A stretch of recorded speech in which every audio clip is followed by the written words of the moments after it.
안녕하세요. 서울대학교 산업공학과 DSB 연구실 소속 고려대학교 석박토학과정 강영원입니다. 오늘은 Explainable Artificial Intelligence XAI 스터디의 마지막 영상으로 시계열 도메인 특화 XAI의 파트 4 Other Types of Explanation에 대해서 진행하도록 하겠습니다.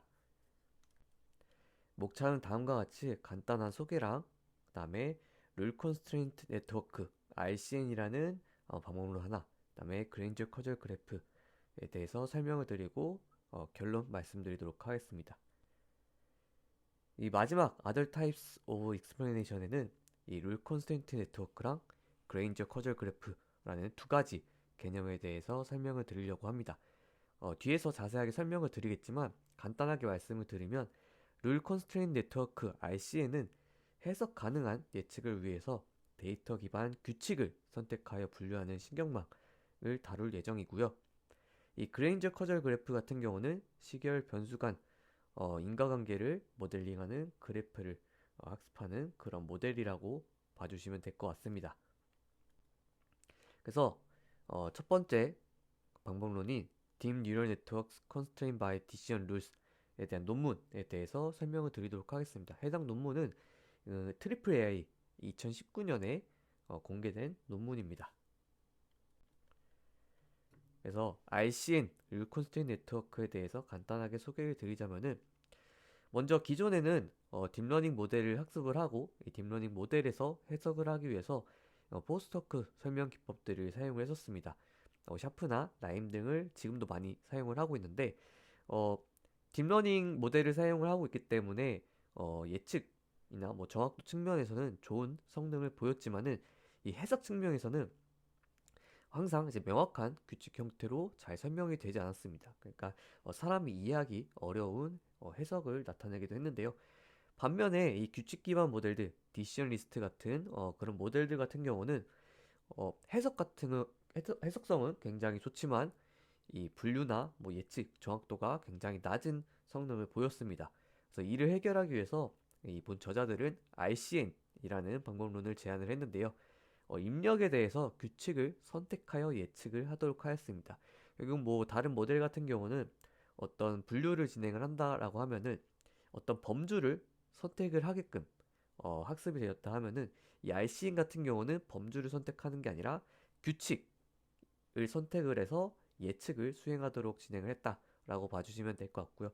결국 하나의 규칙을 선택을 하기 때문에 의사결정을 설명할 수 있도록 보장이 된다라고 말씀을 드릴 수 있을 것 같습니다. 추가적으로 피처 엔지니어링과 레이턴트 레프레젠테이션에 대해서 설명을 드리려고 하는데요. 피처 엔지니어링이라고 하면은 사람이 직접 설계한 어떤 입력 특성으로 데이터를 요약하는 방법입니다.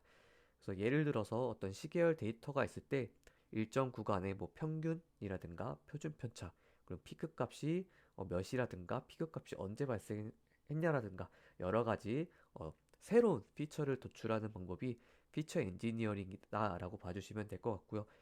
이 피처 엔지니어링 같은 경우는 해석 가능성이 높고 어떤 피처가 중요한지 명확하게 설명 가능하다라는 장점이 있습니다. 하지만 실제 여러 문제들에서 이런 피처 엔지니어링을 사용했을 때 이 분류나 예측에 있어서 좋은 성능을 달성하기 어려운 경우가 많다고 말씀드릴 수 있을 것 같습니다. 반면에 레이턴트 레프레젠테이션 같은 경우는 모델이 어떤 입력 X가 주어졌을 때 Y를 출력하도록 학습을 하면은 이 히든 레이어에서 X의 추상적인 레이턴트 레프레젠테이션을 학습을 하게 되고요. 위에 이제 피처 엔지니어링처럼 어떤 사람이 직접 설계하는 그런 방식이 아니기 때문에 그런 측면에서 비용을 없앨 뿐만 아니라 이 레이턴트 레프레젠테이션이 입력 데이터가 갖고 있는 복잡한 패턴을 학습할 수 있기 때문에 어, 분류나 예측에 있어서 더 나은 성능을 보일 수 있다라는 장점이 있습니다. 하지만 이 자동으로 생성된 레이턴트 레프레젠테이션이 사람이 이해하기 어렵고 그렇기 때문에 해석 가능성을 크게 저하한다라는 단점을 가지고 있고요.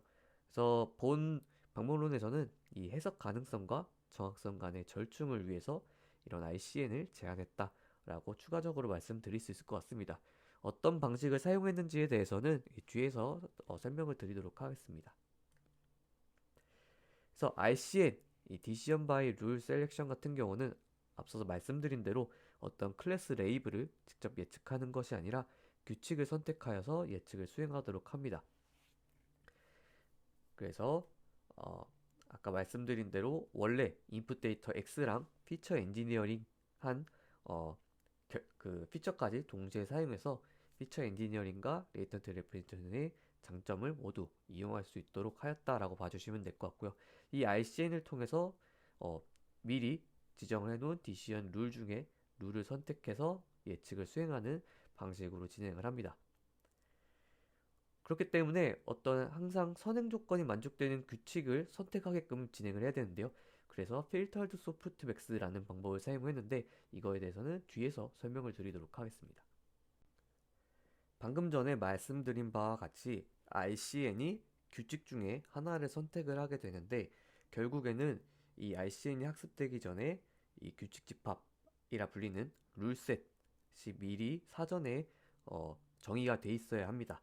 그래서 이 본 논문에서는 이 규칙 집합 R을 생성하는 방법을 여러 가지 설명을 하고 있는데 첫 번째가 이제 frequent item set mining 기반의 방법론들 뭐 eClass라든가 FP cross 같은 방법론을 이용해서 규칙을 생성할 수 있고요.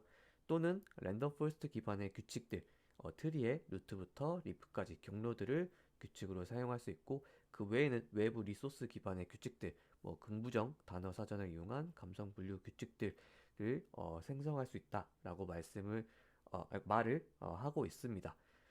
이클래시나 FP 그로스 같은 방법에 대해서 설명을 드리면 너무 길어질 것 같아서 이런 방법론들이 사용이 될 수 있다 정도만 이해를 해주시면 될 것 같고 저희 교수님께서 강의 영상 찍으신 영상들이 있는데 그 중에 Association Rule Mining이 Frequent Items Mining 이라고 봐주시면 될 것 같고 물론 이 영상에서 이클래시나 FP 그룹 같은 방법을 다루진 않지만 이 이클래시나 FP 그룹이 어떤 방법론들일 것 같다라고 이해를 하는 데는 도움이 될 것 같습니다.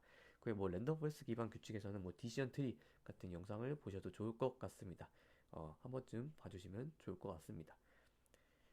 그리고 와서 앞서 말씀드린 대로 이 규칙 집합 중에서 어떤 규칙을 선택을 하는데 만약 규칙을 선택을 했는데 선행 조건을 만족하지 않는 규칙들을 이제 선택을 하면 안 되기 때문에 이 선행 조건을 꼭 만족하는 규칙만 후보로 고려하게 합니다.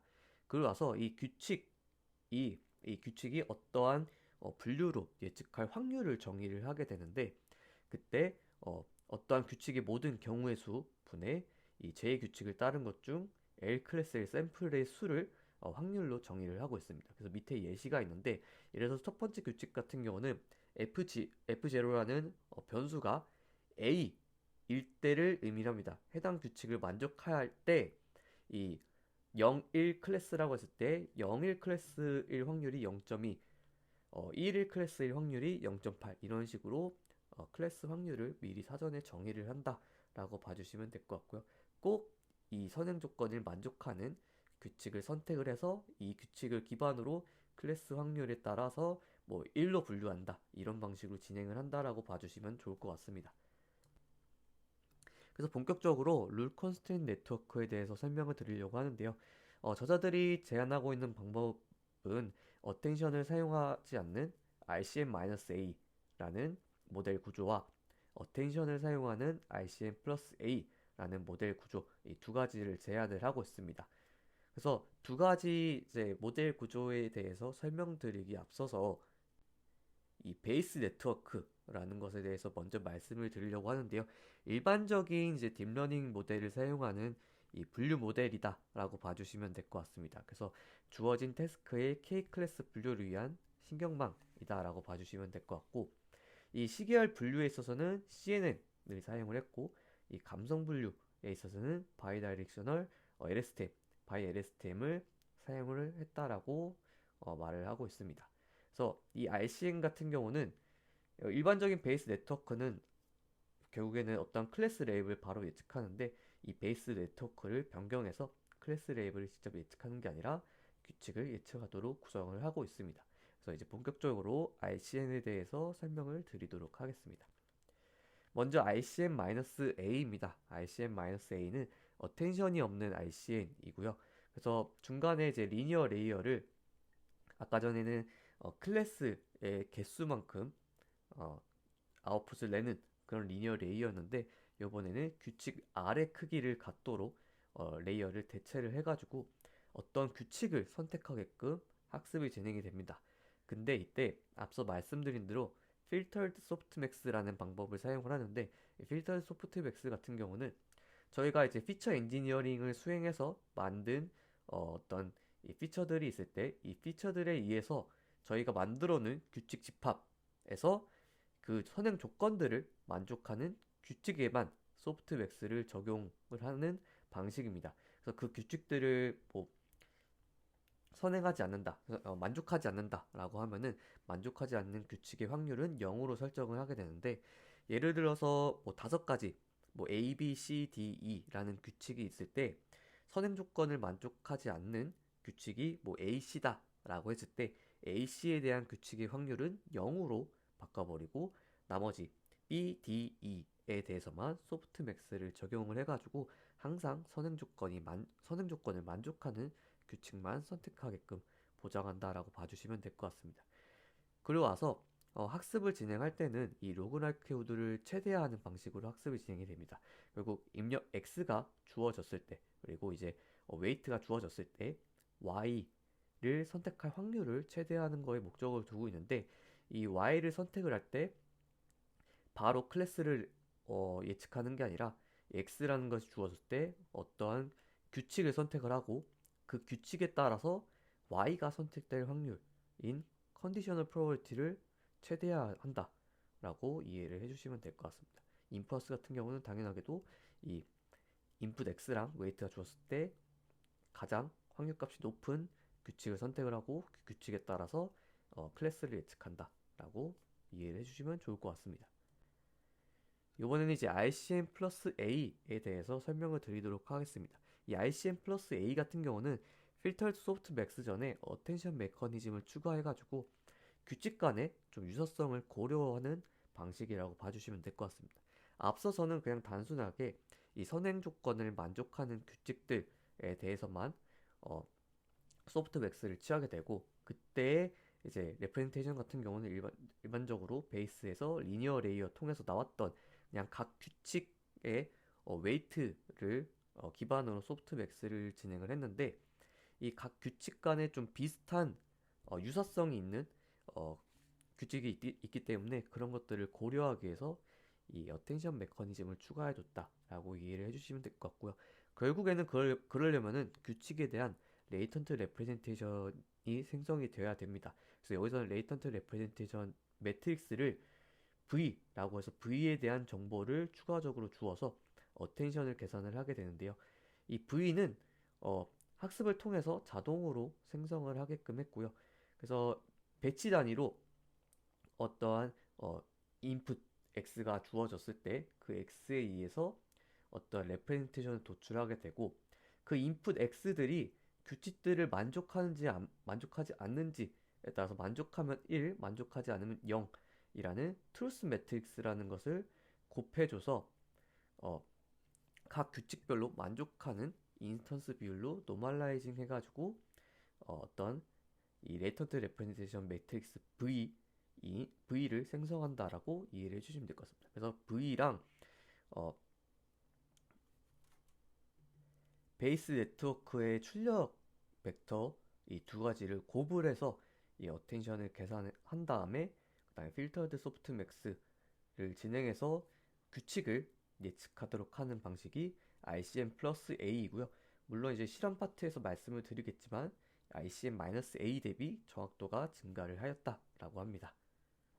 앞서서 제가 결국에는 이 규칙을 예측하기 위해서는 이 규칙 집합, 규칙 셋이 미리 사전에 정의되어야 된다라고 말씀을 드렸었는데요.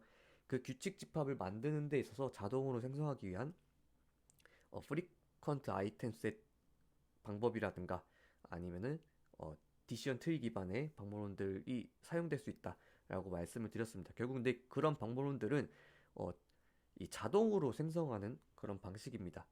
그래서 자동으로 생성된 규칙 집합에 대한 문제점이 있을 수가 있는데요. 이 자동으로 생성된 규칙 집합 아래는 유사하거나 중복된 규칙이 많습니다. 그렇게 되면은 결국에는 유사한 인스턴스가 주어졌으면 사실 동일한 규칙이 선택이 돼야 되는데 선택되는 규칙이 달라지기 때문에 이 설명 일관성이 떨어질 수가 있습니다. 밑에가 예시인데요. R1부터 R5까지 어떠한 규칙들이 있을 때 R1 같은 경우 온도 80도 이상 지속 5초는 이상, R2 같은 경우는 온도 85도 이상 지속 3초이면 이상, 이런 식으로 규칙이 정해져 있다라고 봐주시면 되겠는데, 이런 규칙들을 보시면은 결국에는 둘 다 이제 온도 상승을 기반으로 한 이상 탐지 규칙이 되겠습니다. 근데 예를 들어서 뭐 온도 87도 이상으로 지속 뭐 5초가 되었다라고 했을 때 해당 인스턴스가 R1으로 선택이 되었다고 치면, 다른 인스턴스 같은 경우는 예를 들어서 뭐 86도로 지속 8초였다. 근데 R2가 되었다라고 하면은 둘이 굉장히 유사한 양상을 보이는 인스턴스이기 때문에 규칙이 동일한 규칙으로 이제 선택이 되어야 좀 설명의 일관성이 생길 텐데, 각각 다른 규칙을 선택하기 때문에 이런 일관성이 떨어질 수 있다라고 말씀드릴 수 있을 것 같습니다. 그리고 결국에는 이런 이상 경고가 발생할 때마다 어떤 규칙 때문에 이상이라고 판단했는지가 다르게 설명되기 때문에 현장 엔지니어 입장에서는 매번 다른 규칙이 등장하면 신뢰도가 떨어질 수 있다라는 문제가 될 수 있을 것 같은데요. 그래서 이런 고유 규칙수를 제한하고 예측에 충분한 규칙 하위 집합을 추출할 필요가 있었습니다. 그래서 저자들은 RCN과 선택된 규칙 집합을 같이 학습을 해서 이 좋은 분류 성능을 유지하면서 고유 규칙수를 제한하는 방법을 제안을 하고 있습니다. 그러면 이제 룰셋을 최적화하는 방법에 대해서 설명을 드리도록 하겠습니다. 먼저 어떤 규칙을 샘플링하는 모델을 구성을 하게 되는데요. 첫 번째로 이제 세타 제로라는 것을 선언을 해주게 되는데, 이 규칙 선택 확률을 초기화해주는 단계라고 봐주시면 될 것 같습니다. 그래서 예를 들어서 10개의 규칙들이 있다라고 하면은 각 규칙들이 선택될 확률들을 뭐 10분의 1, 10분의 1 뭐 이런 식으로 어, 확률 값을 설정해 줄 수가 있겠죠. 그 세타 제로에 기반을 해서 선택할 규칙수를 람다 개수만큼 지정을 해줍니다. 그래서 예를 들어서 어, 람다 값이 1000개다라고 하면은 10개의 규칙들을 복원 추출로 총 1000번을 추출을 하게 되고, 그 그러고 나서 각 규칙들이 몇 번 뽑혔는지 카운터 팩터 C를 생성을 하게 됩니다. 카운터 팩터 C를 생성을 하고, 이를 기반으로 어, 람다 1000개를 뽑았으니까 1000개 중에 몇 번 카운트 되는지를 기반으로 세타 값을 계산을 하게 되고요. 이 세타 값에 따라서 규칙 Z를 새로 샘플링 해가지고 어, 다양한 확률 값들 같도록 다양하게 선택될 확률 값을 설정을 해서 규칙 Z를 샘플링한다 라고 봐주시면 될 것 같고요. 그래서 앞서서 규칙 샘플링 모델을 RCN과 같이 최적화를 진행하겠다라고 말씀드렸는데, 그럴 수 있는 이유가 이제 밑에 수식이라고 봐주시면 될 것 같습니다. 그래서 세타 제로랑 람다가 주어졌을 때 세타라는 새로운 샘플링 확률 값을 도출하게 되고, input x, weight w 세타 값을 통해서 그 정답이 될 y 값을 선택할 확률을 높이는 것을 목표로 두고 있습니다. 이때 xw 세타가 주었을 때 y를 뽑을 확률을 결국에는 이 xw 세타에서 규칙 z를 샘플링하고 그 규칙 z를 기반으로 정답이 y를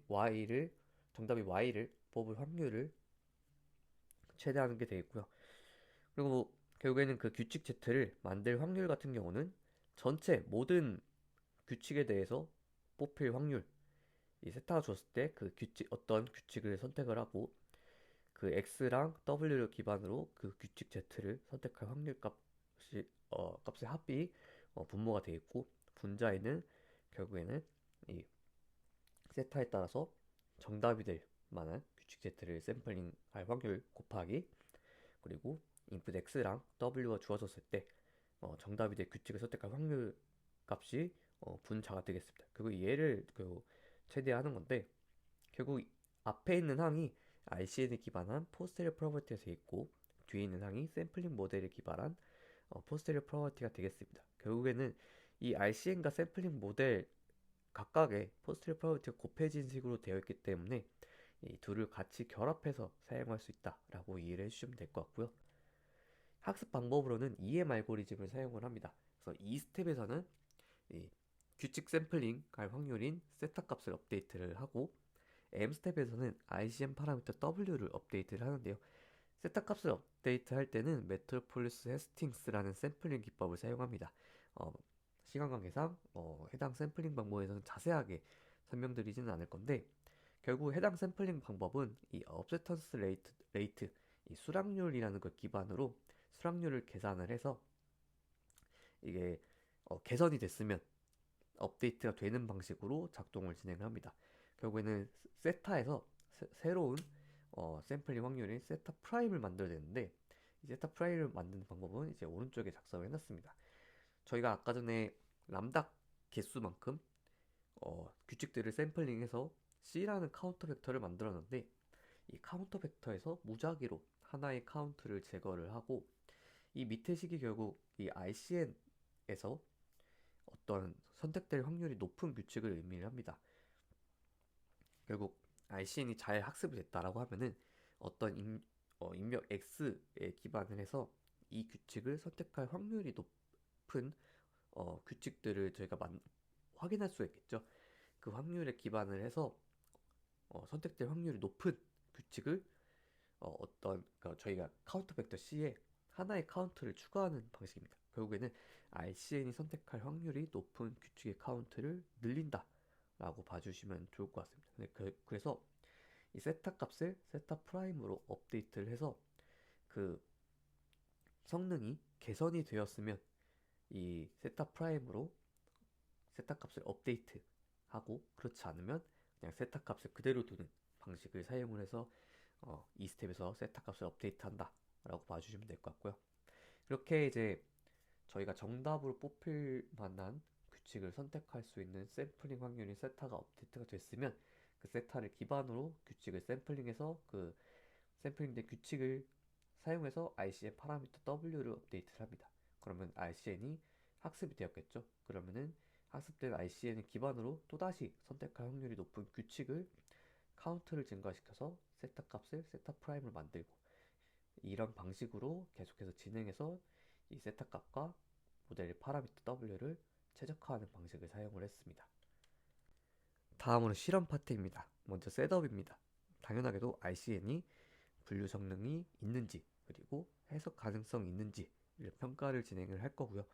데이터셋은 시계열 데이터셋 UCR, 텍스트 데이터셋 IMDb, 일렉 YELP 데이터셋을 사용을 했고요. 베이스라인은 카트, 랜덤 포레스트, 소프트 벡터 머신, 스케일러 베이션 룰 리스트, SBRL, 베이스 네트워크를 사용을 했고, 룰셋을 생성하는 방법으로는 이클렉과 랜덤 포레스트, 평가 기준으로는 에러 레이트랑 규칙이 몇 개 선택이 되었는지 룰셋 사이즈를 비교를 했습니다. 먼저 성능 보도록 하겠습니다.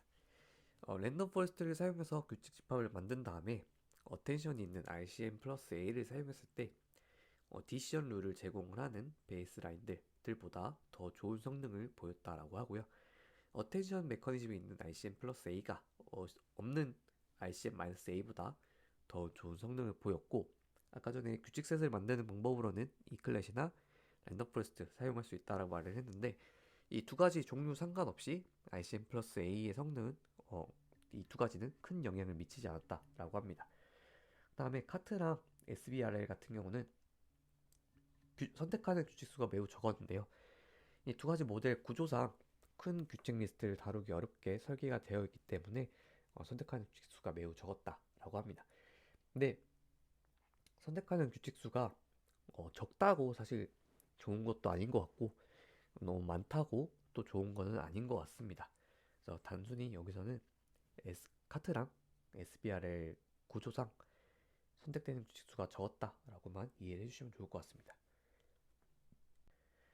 다음은 RCN이 해석 가능성을 가지고 있는지에 대한 실험 이그제플을 진행을 했습니다. 첫 번째로는 시계열 데이터셋을 사용한 케이스인데 딸기 스펙트럼에 대해서 진짜랑 가짜를 구별하는 태스크입니다. 그래서 235개의 웨이브 넘버 구간에서 이 스펙트럼, 측정된 흑광도 값들을 시계열로 구성이 되어 있고 각 시계열을 통해서 진짜 딸기냐 가짜 딸기냐를 구별하는 태스크입니다. 그래서 밑에 예시를 보시면 검정색 그래프가 실제 타겟 시계열이 되어 있고 회색으로 음영 처리된 구간이 어, 정상인 시계열들이 갖는 값들의 범위라고 봐주시면 될 것 같습니다. 이 검은색 이 시계열을 사용했을 때 일반적인 베이스 네트워크는 이게 가짜다라고 그냥 분류만 진행을 할 수 있는 반면에 RCA는 어떤 규칙에 의해서 그 규칙의 컴피턴스 값을 사용해서 가짜의 확률이 95%다 라고 아웃풋을 낼 수가 있고요. 이때 규칙을 보시면 132에서 143 구간의 평균 값이 0.074 이상이고 그다음에 75에서 80 구간의 평균이 0.092 이상일 때 이 시계열 데이터는 가짜 딸기 스펙트럼이다 라고 설명을 하는 예시다라고 봐주시면 될 것 같습니다. 결국 RC에는 어떤 피처들에 주목을 해야 되고 그 피처 값이 어떤 스레시홀드를 넘어야 하는지 이 구체적으로 알려줄 수 있다라고 이해할 수 있을 것 같습니다. 다음으로는 이제 자연어를 가지고 해석 가능성을 비교한 케이스인데요. 영화 리뷰를 포지티브, 네거티브 두 가지로 분류하는 감성 분석 문제입니다. 그래서 첫 번째가 정확하게 예측을 한 케이스인데 이런 타겟 리뷰가 주어졌을 때 베이스 네트워크는 이것은 부정적인 리뷰다라고 예측을 했습니다. 이 RCN도 부정적인 리뷰다라고 예측을 했는데 그거가 이제 위에 있는 규칙을 기반으로 부정적인 리뷰다라고 예측을 진행을 했고 그래서 규칙을 보시면 베스트라는 단어가 등장하지 않고 호러블이라는 단어가 등장을 했고 퍼펙션이라는 단어가 등장하지 않았고 배드라는 단어가 등장을 했으면 이것은 네거티브다 라고 얘기를 할 수 있을 것 같습니다. 그래서 타겟 리뷰를 보시면 허러블하고 배드라는 단어가 등장을 했기 때문에 이 리뷰는 부정적인 리뷰다 라고 설명을 할 수 있을 것 같고요. 이번에는 잘못된 예측 케이스입니다. 그래서 타겟 리뷰가 이렇게 했을 때 베이스 네트워크는 부정적이다라고 예측했고 RCN도 부정적이다라고 예측을 했습니다. 근데 이 타겟 리뷰는 실제는 이제 긍정적인 리뷰이고요. 근데 보시면은 이 RCN에 기반해서 결과값 나온 게 이 네거티브라고 추정을 했지만 이 컨피던스가 굉장히 낮은 57%인 것을 볼 수가 있습니다. 결국에는 어, 잘못 예측을 했지만 이 리뷰가 부정적인 리뷰일 컨피던스는 낮다라는 것을 보여주는 케이스라고 봐주시면 될 것 같고 그리고 마지막에 이 not to be missed라는 긍정적인 구절이 들어갔는데 이 RCN이 현재는 이제 백오버드 다도 단위의 백오버드 표현을 사용하고 있기 때문에 이 긴 구절에 대한 의미를 사용하지 못했다라는 그런 문제 때문에 잘못 예측이 되었다라고 저자들이 설명하는 예시입니다. 다음으로는 이제 이 실험부터는 룰셋 옵티마이제이션을 추가를 해서 규칙수를 제한하는 실험을 진행을 했고 이때 룰셋 사이즈에 따라서 성능이 어떻게 바뀌는지를 확인한 결과라고 봐주시면 될 것 같습니다. 그래서 람다 값을 키우게 되면은 선택되는 규칙수가 많아지기 때문에 정확도가 높게 유지될 수 있지만 대신에 선택된 규칙수가 너무 많아져서 해석성은 조금 떨어진다라고 볼 수 있을 것 같고요. 이 람다 값을 줄이게 되면은 선택되는 규칙수가 줄어들어서 사람이 이 규칙들을 빠르게 검증할 수 있지만 결국에는 필요한 규칙들이 그 샘플링 되지 않을 수 있기 때문에 정확도가 좀 떨어진다. 그래서 람다 값은 트레이드 오프가 존재를 하게 되고 적당한 람다 값을 설정하는 것이 중요하다라고 설명하고 있습니다. 근데 이제 앞선 방법들은 제가 설명을 드렸던 어, 룰셋을 만드는 기법들, 뭐 이클렛이나 랜덤 포레스트 등 방법을 사용해 가지고 규칙을 자동으로 생성한 규칙들입니다.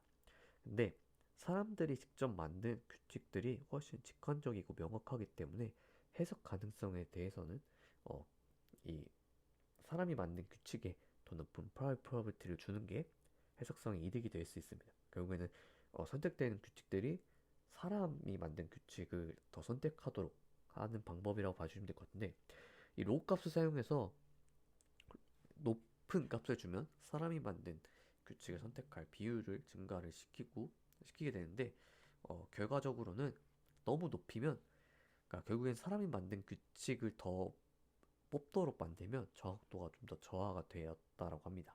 그래서 한 10 정도가 해석성과 정확도의 균형이 되었다라고 말을 하는 그런 장표이고요. 이 로우 값을 1로 둬서 실험을 진행을 하면은 자동으로 생성된 규칙들이 어, 선택이 됩니다. 옆에 보시면 휴먼 메이드는 하나도 선택이 되지 않았다라는 것을 볼 수가 있는데, 근데 이러면은 정확도가 높아지긴 하지만 보시면 뭐 also, both 뭐 이런 단어들을 봤을 때 저희가 이게 어떠한 이 레이블을 예측하는 데 있어서 분류하는 데 있어서 어떤 도움이 되었는지는 저희가 해석하기 좀 어렵습니다. 좀 직관적이지 않다라고 봐주시면 될 것 같고, 만약에 로우 값을 100으로 올려서 보시면은 사람이 직접 만든 규칙들이 뽑힌 것을 볼 수 있고, 사람들이 만든 규칙들은 그냥 bad, no, worst, amazing, fun, enjoyed 이런 단어들은 아 배드라는 단어가 들어가서 부정적이구나 뭐 이런 식으로 너무 직관적이게 해석할 수 있다라는 장점이 있습니다. 그 두 가지 케이스를 보여주는 예시입니다. 네, 여기까지가 이제 RCN에 대한 설명이었고, 이제 두 번째 논문이 Granger Causality for Multivariate Time Series Classification에 대해서 설명을 드리도록 하겠습니다. 해당 논문은 IEEE ICBK라는 곳에서 2017년에 공개된 논문입니다. 본 논문에 대해서 간단하게 설명드리도록 하겠습니다. 본 논문에서는 이 에코스테이트 네트워크 ESN이라는 네트워크를 기반으로 사용을 하고 있는데요. 이 ESN은 입력 시계열의 동적 특성을 학습을 하고요. 근데 이런 ESN 기반의 기존의 방법론들 같은 경우는 각 변수 간의 내재적인 관계를 면시적으로 분석하거나 모델링하지 않았었습니다. 하지만 변수 간 관계를 이해하는 것은 데이터의 본질적인 구조를 해석하는 데 굉장히 중요한 역할을 하는데요. 그래서 본 논문에서는 이 그레인저 커저리티 개념을 활용을 해가지고 변수 간의 관계를 학습을 하고 이를 기반으로 이 시계열 간의 거리를 정의를 했습니다. 그리고 이 스파르시티 제약을 통해 가지고 이 다별량 시계열 내에서 핵심적인 역할을 하는 포컬 시리즈를 식별을 하고자 했습니다. 이 그레인저 커저리티가 무엇이냐 하면은 1969년 클라이브 그랜저가 제안한 개념입니다. 시간에 따라서 인과성을 통계적으로 테스트하는 방법인데요. 여기서 중요한 것은 통계적이 되겠습니다. 그래서 포캐스팅이라고 했을 때 어떤 변수 x가 미래의 변수 y를 예측하는데 도움이 되는가를 보는 문제라고 봐주시면 될 것 같고, 결국에는 어떤 제 과거의 x 값들이 과거의 y 값만 가지고 y를 예측할 때보다 이 x 값들이 있을 때 y를 더 잘 예측하게 해준다라고 하면은 x가 그레인저 커즈 y 한다라고 말을 할 수 있습니다. 그런데 여기서 가장 중요한 게 그레인저 커저리티가 진짜로 그런 인과관계를 가지고 있다라고 말을 하는 것이 아니라 예측 가능한 관계를 가지고 있다를 의미한다라고 봐주시면 좋을 것 같습니다. 그래서 밑에 예시 그림을 봐주시면은 통계적으로 머리를 빡빡 깎은 사람의 판매 성과가 좋았다라고 해서 모두 머리를 빡빡 깎으면 판매 성과가 오른다라는 것은 아니다라는 것을 보여주는 재밌는 예시라고 봐주시면 될 것 같습니다. 그리고 이제 그레인저 커절 그래프는 그레인저 커절리티 개념을 그래프 형태로 확장한 것을 의미를 하는데요. 이 그레인저 커절 그래프 같은 경우는 변수들 사이의 시간적 인과 구조를 시각화를 한 것이고, 이 노드들이 변수라고 하고 이 노드 간에 이제 화살표 되어 있는 부분이 이 엣지가 그레인저 커절리티 관계를 의미한다라고 봐주시면 될 것 같습니다. 근데 이 해당 예시에서는 2번, 5번 변수를 보시면 모든 다른 변수들과 연결되어 있는 것을 볼 수 있습니다. 그렇다는 말은 여기서 2번, 5번이 가장 중요한 어, 변수라는 의미고, 그래서 이 둘을 포컬 시리즈라고 부릅니다. 그래서 에코 스테이트 네트워크가 무엇이냐라고 하면은 RNN 계열의 네트워크 중 하나입니다. 그래서 근데 이 에코 스테이트 네트워크는 RNN을 임의로 랜덤하게 생성을 한 다음에 전체 웨이트를 학습을 하는 게 아니라 이 아웃풋 뉴런하고 이 히든 뉴런 사이에 이 웨이트만 학습하는 방법입니다. 결국에는 이 중간에 있는 이 웨이트들을 랜덤하게 이니셜라이저 된 되어 있는 상태를 냅두고, 결국에는 어떠한 랜덤한 이 스페이스를 갖고 있는 상황에서 어, 이 출력한 웨이트만 학습하는 방법이다라고 봐주시면 될 것 같고요. 에코 스테이트 네트워크는 세 가지 구성 요소를 가지고 있는데, 인풋 레이어, 그다음에 리저블 레이어, 그다음에 아웃풋 레이어, 이렇게 두고 있고, 이 리저블 레이어 같은 경우는 입력 시계열에 대해서 다양한 동적 특성을 나타내고 있다. 학습하는 게 아니라 나타낼 수 있다가 될 것 같고요. 아웃풋 레이어 같은 경우는 이 출력 매핑, 리드아웃 매핑이라는 것을 통해서 이 리저블 스테이트에서 원하는 출력으로 변환하는 역할을 하고 학습이 필요한 유일한 부분이라고 봐주시면 될 것 같습니다. 이 학습을 진행할 때는 여기서 이제 리저브 아웃풋을 다음 시점에 입력을 예측하도록 학습을 진행하게 되고요.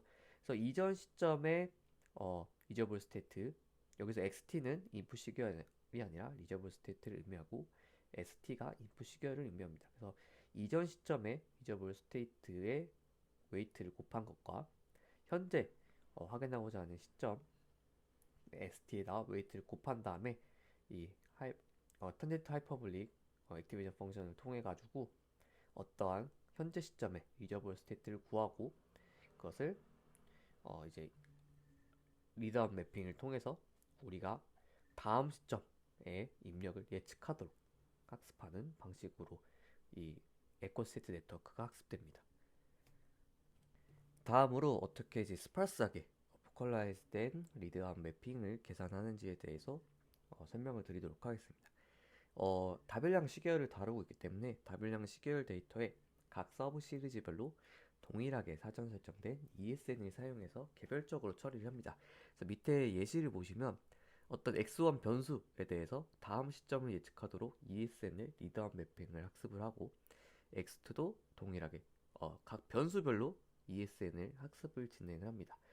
그러고 나서 그 다음 시점의 값을 예측하게 하기 위해서 각 변수의 마지막 리저블 스테이트를 그 웨이트 W out이라는 매트릭스를 통해서 곱해서 다음 시점을 예측하게 됩니다. 그럼 결국에는 각 섭 시리즈별로 자신만의 코에피션트를 갖게 되고, 이 코에피션트를 수집해서 그레인저 커널리티를 계산하는 방식을 사용을 합니다. 근데 이 웨이트를 계산하기 위해서는 간단한 리니어 리그레션을 수행하도록 학습을 진행되는데, 자세한 내용은 이제 뒷장부터 설명을 드리도록 하겠습니다. 이제 앞서서 간단하게 설명드린 방식으로 아웃풋 코에피션트 매트릭스 W out을 저희가 확인할 수가 있는데, 이 W out을 다음과 같이 분해를 할 수 있습니다. 그래서 여기서 파이가 의미하는 바는 크기를 의미를 하고요. R은 방향을 의미합니다. 네, 그 중에서 이 크기를 가지고 어떤 크기가 그 파이의 크기가 0이 아니라고 하면은 i번째 시계열이 j번째 시계열에 그레인저 커즈하다. 근데 그레인저 커즈한 게 어느 정도 커즈하다라는 것을 의미한다라고 봐주시면 될 것 같고요. 그래서 이 W와 개수를 통해서 그레인저 커널리티를 파악하고 그다음에 그레인저 커널 그래프를 학습할 수가 있게 됩니다. 그래서 전체적인 이제 알고리즘에 대해서 한번 설명을 드리도록 하겠습니다. 어떤 이 다별량 시계열 S에 대해서 학습을 진행을 하는데, 각 변수들이 갖는 섭 시리즈마다 이 ESN의 리저버 스테이트에 대해서 학습을 진행을 하게 되고요. 그 다음에 각 변수 값에 대해서 W out을 계산을 하는데, W out을 계산할 때는 리니어 심플렉스 컨스트레인트 리그레션을 통해서 학습을 진행을 하게 됩니다. 이 일을 계속 반복해 가지고 어,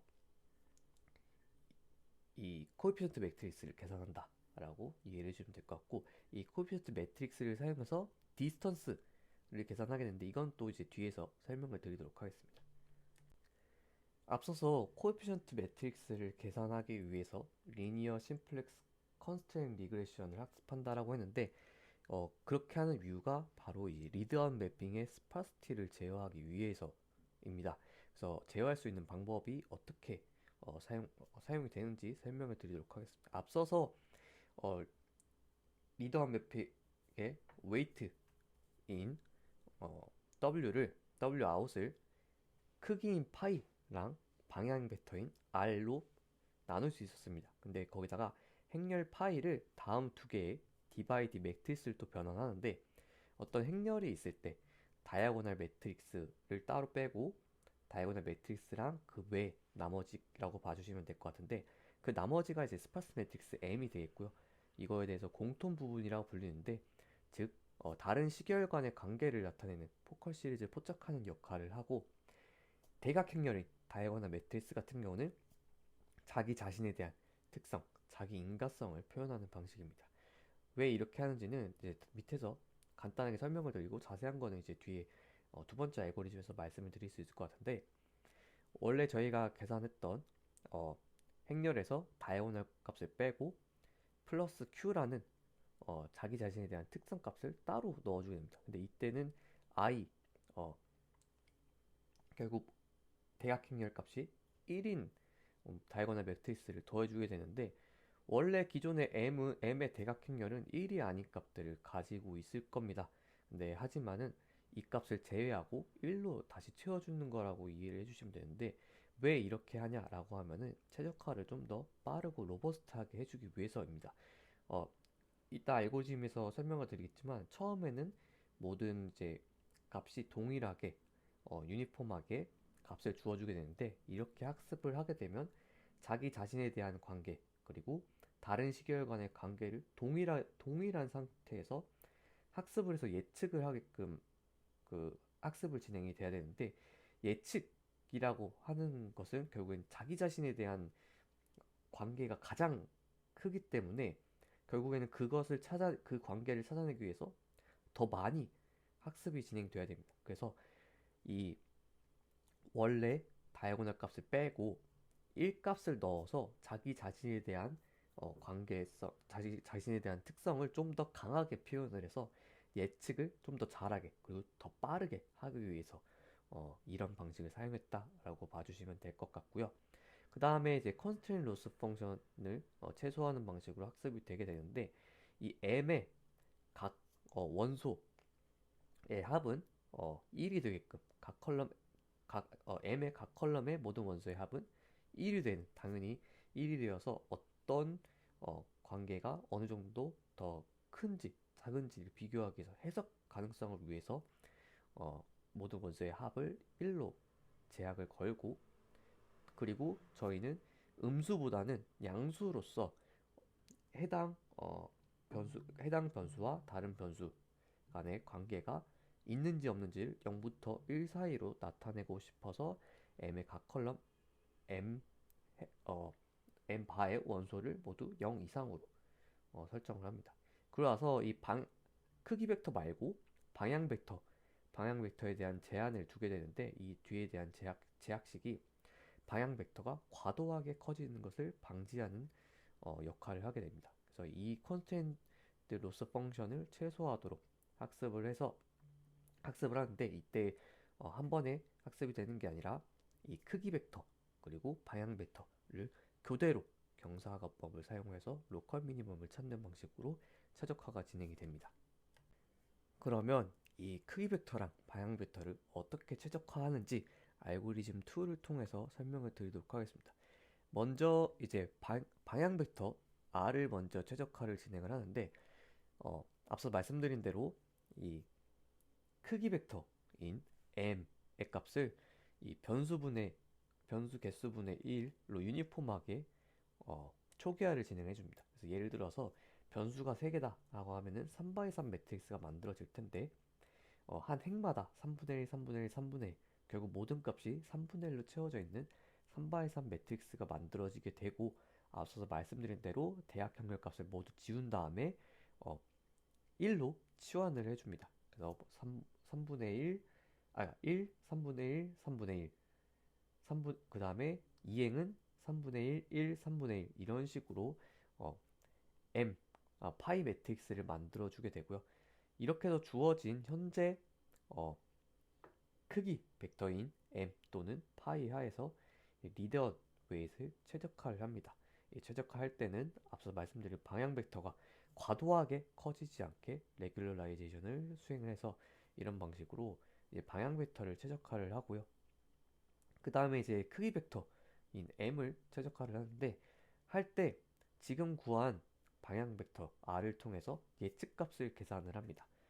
모든 변수 i 변수에 대해서 모든 변수의 값을 통한 예측 값을 계산을 하게 되고요. 근데 이제 우리가 예측해야 되는 실제 타겟 값에서 현재 그러니까 자기 자신으로 자기 자신을 통해서 예측할 수 있는 값을 빼면은 다른 변수들이 이 예측하기 위해서 얼마나 어, 기여했는지를 확인할 수 있습니다. 그러면 그러니까 결국 자기 자신을 통해서 자기 자신의 다음 값을 예측한 거에 실제 값과 오차 값을 계산하겠죠. 이 오차 값을 HTJ로 나타나게 되고 그러면은 이제 다른 변수들 간의 기여도 코에피션트를 이 HTJ를 통해서 계산을 할 수 있습니다. 그러면은 각 변수가 그 다른 그 현재 변수의 다음 값을 예측하기 위해서 이 정도 가중치를 줘야 한다라는 것을 매트릭스 AI를 통해서 나타낼 수가 있겠죠. 이런 방식으로 모든 시점, 모든 변수에 대한 계산값을 컨캣을 해서 새로운 어, 크기 벡터인 m을 만들게 됩니다. m 만들어줄 때는 앞서서 사용했던 이 컨스트레인, 심플렉스 컨스트레인 하에서 새로운 크기 벡터 m을 만들게 되고 다시 돌아가서 방향 벡터를 최적화하고 방향 벡터가 최적화되면 이 방향 벡터인 r을 기반으로 다시 크기 벡터를 최적화하는 방식으로 이 진행이 됩니다.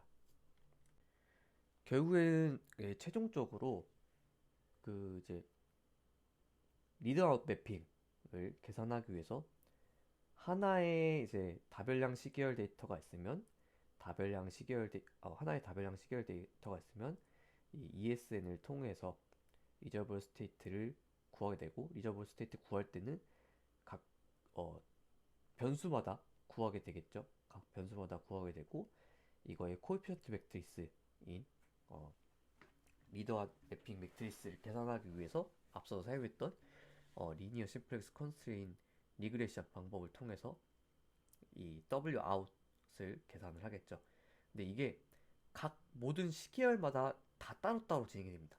그래서 이 시계열 데이터를 구하기 위해서 각 변수마다 ESN을 학습하고 그다음에 ESN의 리저블 스테이트를 기반으로 리니어 심플렉스 컨스트레인 리그레션을 통해서 이 리더 매핑 매트릭스를 계산한다. 그리고 다른 시계열 데이터가 들어왔으면 거기서 똑같이 각 변수마다 ESN 네트워크를 학습하고 그걸 통해서 다시 리니어 심플렉스 컨스트레인 리그레션을 통해서 또 리더한 매핑 이 매트릭스를 계산하고 이런 방식으로 진행이 되어서 그런지 에코스테이트 네트워크가 결국에는 리더한 매핑만 학습하기 때문에 좀 효율적이라고 볼 수 있는데 결국에는 엄청나게 많은 이 ESN을 학습을 해야 되거든요. 그러기 때문에 ESN을 쓰지 않았을까라고 생각이 들고 결국 이 논문에서 최종적으로 하고 싶은 거는 클래시케이션 문제입니다.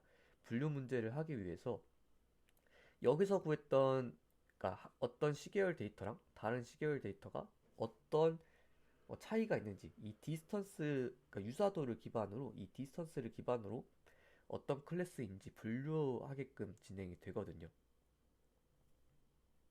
근데 이 유사도를 계산하기 위해서는 이 ESN의 리드암 매핑을 레프레젠테이션으로 간주를 하고 이 리드암 매핑 간의 거리를 통해서 이 두 개의 이 다별량 시계열 데이터 간의 유사도를 측정하는 방식을 사용을 하고 있습니다.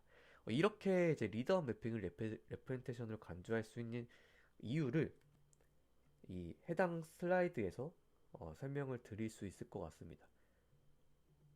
그래서 두 이제 다별량 시계열 데이터의 유사도, 디스턴스를 계산을 하기 위해서는 어, 리저브 영역 델타 마이너스 1에서 플러스 1. 왜 마이너스 1에서 왜 플러스 1이냐고 하면은 앞서서 저희가 탄젠트 하이퍼볼릭 액티비전 펑션을 사용했기 때문에 값이 마이너스 1에서 1 사이 값을 갖기 때문에 이 델타 마이너스 1에서 플러스 1의 n승 영역으로 저희가 사용할 수 있겠죠.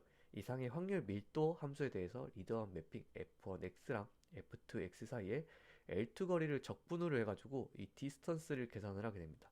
근데 f1x랑 f2x는 앞서서 저희가 계산을 했었던 wout1 x 플러스 b1이 f1x가 될 거고 f2x는 wout2 x 플러스 바이어스인 b2를 더해서 f2x를 계산할 수 있습니다. 그래서 얘를 치환을 해주게 되면은 해주고 그러니까 해준 다음에 wout1, wout2가 마이너스를 그냥 wout으로 치환을 해주고 바이어스 1, 바이어스 2의 마이너스 한 것을 그냥 바이어스로 치환을 해주게 되면 다음과 같이 wx의 제곱 플러스 2b 트랜스포즈 wx 플러스 b의 제곱 이런 식으로 표현을 할 수가 있습니다. 이 제곱이 바뀌어서 표현을 할 수가 있는데 여기서 가운데 항인 이 b 트랜스포즈 wx에 대해서 적분을 해주게 되면은 델타 영역에서 적분을 하게 되면은 앞서 말씀드린 대로 델타가 마이너스 1에서 플러스 1의 값을 범위를 갖고 있기 때문에 이 b 트랜스포즈 wx 같은 경우는 오드 펑션입니다. 오드 펑션이기 때문에 어, 이 적분을 하게 되면은 이 값이 0으로 바뀌기 때문에 이 부분이 날라가서 wx 제곱 플러스 b 제곱만 남게 되고요. 이것을 이제 적분값을 풀어주게 되면 다음과 같이 표현을 해줄 수가 있습니다. 결국에는 리드한 매핑인 w 아웃의 차이랑 바이어스의 바이어스 b의 차이를 통해서 두 모델 사이의 L2 거리가 계산이 가능하기 때문에 결국에는 리드아웃 매핑을 레프레젠테이션으로 간주해서 그냥 리드아웃 매핑 간의 거리를 사용해서 두 개의 그 다별량 시계열 데이터 간의 유사도를 계산할 수 있다. 정확히는 디스턴스를 계산할 수 있는 그런 방식이 되고 이 디스턴스를 기반으로 그리고 디스턴스 매트릭스를 얻은 후에 머신러닝 기법인 서브터 벡터 머신과 KNN 클래시파이어를 사용해서 분류를 수행을 하게 됩니다. 여기까지 이제 메소돌로지에 설명드렸고 이제 실험 파트에 대해서 말씀을 드리도록 하겠습니다. 그래서 결국에는 앞서 말씀드린 대로 거리를 기반으로 해서 분류기인 KNN과 서브터 벡터 머신을 사용해서 그레인저 커절리티 기반의 분류 방법을 적용을 했고요. 베이스라인은 뭐 DTW, 리저블 커널, G 커절리티 기반 VAR인 G 리니어, 피셔 커널 이런 방식을 사용을 했고 데이터셋은 밑에 이제 참고해 주시면 좋을 것 같습니다. 그래서 가장 메인으로 하고 있었던 해당 방식으로 통해서 포컬 시리즈를 찾아낼 수 있는지를 실험적으로 확인을 했는데요. LP1 데이터셋의 첫 번째 샘플에서 WR 매트릭스를 이제 각 원소 값을 색상으로 표시를 한 게 이제 아래 예시입니다. 그래서 여기가 뭐 1번 변수, 첫 번째 변수, 두 번째 변수, 세 번째 변수, 네 번째 변수 이렇게 되는 거라고 봐주시면 될 것 같고 그 안에서 이제 색상들 같은 경우는 각 그 시점에 대한 이 W 값이라고 봐주시면 될 것 같습니다. 그래서 이 해당 매트릭스를 보면은 다른 변수들에 대해서는 그 0의 값을 갖고 굉장히 스파스함을 볼 수가 있고요. 대각 요소의 값은 당연하게도 0이 아님을 가지면서 각 시계열이 자신의 과거 정보를 활용해서 예측을 수행하고 있다라고 볼 수 있을 것 같고 나머지는 사실 그러니까 뭐 1번, 2번, 3번, 4번, 6번 변수 같은 경우는 보통 이제 자기 자신만을 사용해서 예측을 수행할 수 있는 반면에 이 5번 변수 같은 경우에는 모든 변수들의 시계열들을 사용하는 것을 볼 수 있습니다.